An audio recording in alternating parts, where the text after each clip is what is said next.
Ka një garë të paepur mes kolegëve të opozitës për ta nxirrë Shqipërinë sa më shumë. Dhe kulmi i kësaj ishte një prua psiqik që u dëgjua në një nga sallat e Parlamentit Evropian dhe që t'ju them të drejtën nuk turpëron vetëm atë person, sepse personi tani më nuk mban më përgjegjësi për gjithçka bën e gjithçka thot. Por gjova dhe kolegen parafolse këtu që me shumë pathos tha që Shqipëria është e fundit këtu, atje ma tanë, ka i raporti atje. Madje ju referua dhe një raporti të Parlamentit Evropian, është një raport vjetor i propozuar nga një mik shumë i mirë i Shqipërisë.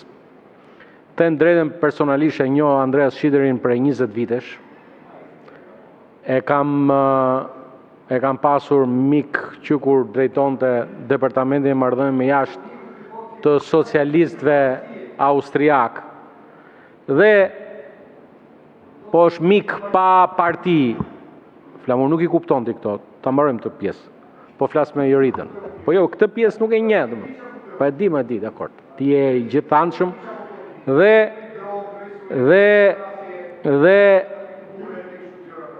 Andreas Schiederi në fjalën e tij, në një fjali vetme, tha gjithçka që kishte dashur tonte në raport. Tha se Shqipëria mund të quhet pa asnjë dyshim vendi udhëheqës, front runner, vendi parë në mes atyre që vrapojnë për të bërë antar i Bashkimit Evropian. Dhe unë po i referohem fjalës. Dhe hap thojzat, Albania can proudly be called a front runner among the EU accession candidates. Nuk kam asnjë dyshim, po të ta bëj qefin, nuk kam asnjë dyshim që Malizi është pak para nesh, sepse Malizi u bë ose i hapi bisedimet për antarësim në vitin 2012. Ne në vitin 2012 nuk na jepnin dot as statusin e vendit kandidat. Dhe unë kur folët ju zonjë nuk bëra asnjë zhurmë. Në vitin 2014 bisedimet i hapi Serbia. Një gjë ta ngulisni mirë mendje. Jo baltën që u jep ai si ushqim për të përditshëm. Po diskutim. Po, diskutim. Dhe po, patjetër. Dhe marr fjalën sa herë të dua se ma jep rregullorja. Po. Se ti na do mësosh rregulloren. Tani lutem mos flisni nga vendi, ta përfundoj ministri. Ka kërkuar fjalën e merr sa herë kërkon. Shqipëria jon do t'i mbylli bisedimet për antarësim brenda krishtlindjeve të vitit 2027.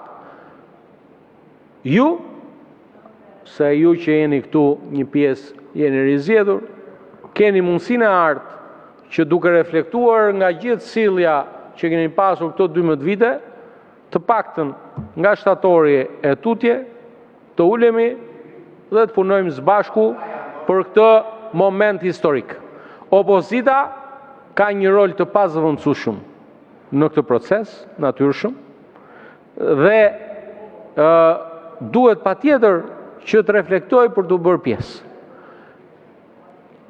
U kërkua këtu nga parafolsja përse ne nuk bëjmë një debat për zgjedhjet. Po debatin për zgjedhjet në momentin në fjalë po e bëjnë institucionet që kanë për detyrë të administrojnë zgjedhjet. Aty ku ju keni shfrytzuar edhe të drejtën që e kemi dakordsuar së bashku 13 vite më parë për të rikërkuar rinumrim, edhe pse e dini fare mirë që nga ky rinumrim nuk del asgjë sa i përket rezultatit përgjithshëm. E vetmja gjë që po del është në i vot tek tuk, në që në i komisioneri juaj ja ka kaluar një kandidati tjetër, por brënda ati margjit të një gabimi njerëzor të deri tanishëm. I referohen këtu procesit të rinumrimit në qarkun e Dibrës, Zoti Dojani. Deri tani, paktën besoj që bien gjithë dakord që ato 20 vota që kishin shku nga gjungshi ka i tjetri, nuk ishin thjesht, nuk janë brenda margjit të gabimit të, por ne nuk mund të bëjmë ne nuk mund të bëjmë një debat për zgjedhjet tani. Ju mund t'i bëni një shërbim vendit, edhe me qenë se flasim për eficiencë energjie, të bëjmë edhe një eficiencë, sepse e keni futur procesin, një proces rinumrimi, thjesht dhe vetëm për shtyr kohën. Se një gjë po ta them me që ngriti njëri këtu dhe ne nuk ua kërkojmë dorëheqjen e Saliut, rrini qetë për këtë pjesë. Ne jo njerë. Ata që ua kërkojnë zgjidhni hallin brenda jush. Ne s'kemi, nuk bëmi pjesë as një lloj diskutimi të brendshëm të partisë tuaj. Por e rëndësishme është që kur vini këtu dhe kërkon debat, thot dua debat për zgjedhjet. Ç'debat debat për zgjedhjet bëjmë? Por çfarë do bëjmë debat për zgjedhjet? Zgjedhjet u zhvilluan 11 maj. Rezultati i zgjedhjeve është më i qartë se asnjëherë tjetër. Po ditë e zezë kjo kur ka ardhur ti ditë e zezë të më përktheshti mua juritën, është ditë e zezë por megjithatë për ta përmbyllur ndërhyrjen time. Ne jemi këtu para jush për t'ju përgjigjur sot çështjeve që lidhen me eficiencën e energjisë, me performancën e energjisë në ndërtesa. Nëse keni çështje për këtë, bujrum. Po sa i përket integrimit dhe sa i përket imazhit të Shqipërisë, thirrja ime është hiqni dorë nga i turbi i madh, se do vazhdoni të zhyteni edhe më shumë. Se ju ende s'keni kuptuar një gjë shumë të rëndësishme. Vota e shqiptarëve dhe mbi të gjitha vota e diasporës në zgjedhjet e 11 majit ishin pikërisht një vlerësim për punën e Edi Ramës dhe të Partisë Socialiste në qeverisje, por edhe një ndërshkim për sjelljen tuaj ndaj Shqipërisë gjithë këto vite, se ai del një që paguhet me taksat e shqiptarëve, deputet i Kuvendit të Shqipërisë, dhe shkon atje në mes parlamentit, narkoshteti. Lërim këto se latnam. Realisht latnam.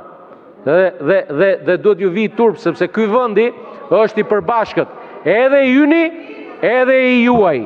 Dhe shqiptarët për budallëj nuk i merr dot askush, asnjëri për jush. Dhe shqiptarët, siç u amatën kokën 2025-ën, më keq akoma se siç duket s'ka ndonjë plan për reflektim këtu, e njëjta kas do jetë, Albana në Durrës, Mulim Tiranë, edhe ec, edhe 2029. Faleminderit shumë për vëmendjen. Aty mbaje ylli i ri europian i Partisë